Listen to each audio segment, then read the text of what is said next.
First, take a look at these logs. We have a successful login, password was correct, MFA was approved, and risk was low. After a few minutes, API activity was seen from the same user and the same session ID.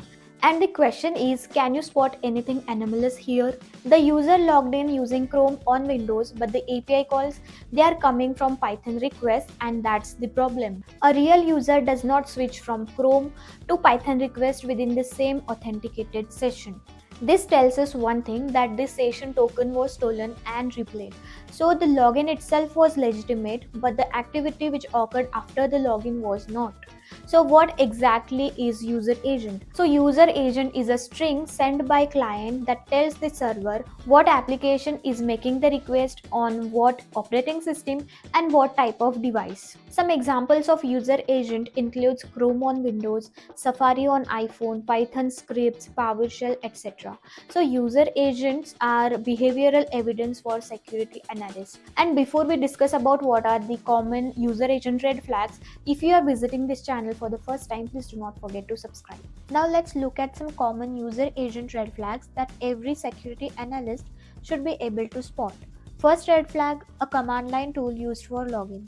In this log, the authentication was successful, but the user agent is Python request and the device type is unknown. Normal users don't log into web applications using scripts like Python or curl. So if you see successful login coming from a scripting user agent, you should think about automation, credential abuse, or testing activity. Second red flag, an empty or missing user agent. Legitimate browsers always send a user agent. When you see a dash or empty value here, it usually indicates a custom script, bot, or poorly written attack tool trying to avoid detection. Third red flag, the same user agent appearing across many IP addresses. Here we see hundreds of authentication attempts from multiple countries, all using the same user agent.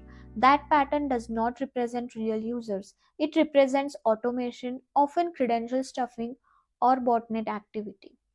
And the last red flag here is an outdated or fake browser user agent.